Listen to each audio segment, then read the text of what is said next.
তো আপনারা দেখছেন আবারও নবীনচন্দ্র কলেজের ছাত্র হাজার হাজার ছাত্র রোডের মধ্যে বের হয়ে এসে গিয়েছে। আপনারা দেখতে পাচ্ছেন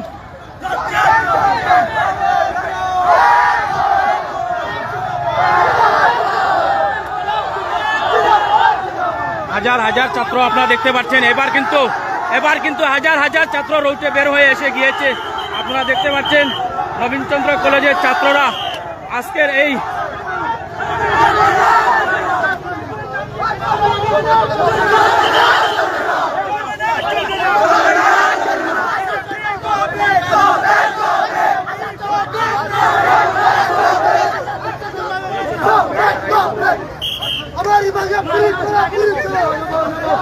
কোনো উন্নয়ন নাই।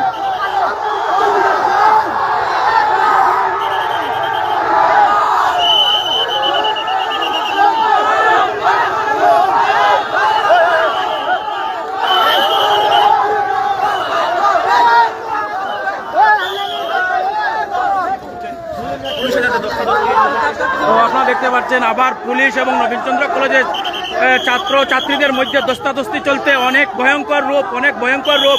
এবার কিন্তু হাজার হাজার ছাত্র বের হয়ে এসেছে NH-37 উপরে। স্থানীয় প্রশাসনের সঙ্গে ছাত্রদের কিন্তু অনেক দস্তাদস্তি চলছে। আপনারা দেখতে পাচ্ছেন অনেক খেলাধেক্কা চলছে, মুখোমুখি হয়ে গিয়েছে।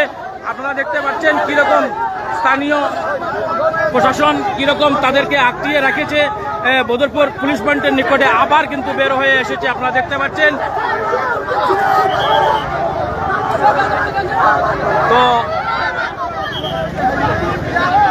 নাগরিক কমিটির ডাকে যে ধর্মঘট 12 ঘন্টা বন্ধ ডাক দেওয়া হয়েছিল করিমগঞ্জ জেলায়, তো আজ সকাল 5টা থেকে এই ধর্মঘট বন্ধ করতে অনেক পিকেটাররা অ্যারেস্ট হয়েছে।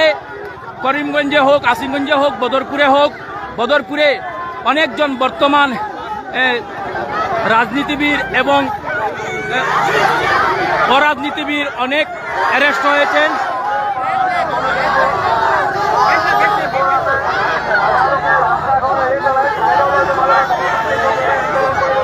তাদের একটাই দাবি, করিমগঞ্জে জেলার নামকরণ শ্রীভূমি কেন করা হয়েছে, করিমগঞ্জ জেলার নাম করিমগঞ্জ থাকতে হবে, এই দাবি নিয়ে আজ নাগরিক কমিটিকে সমর্থন করে নবীনচন্দ্র কলেজের ছাত্রছাত্রীরা NH-37 বদরপুরে রয়েছে।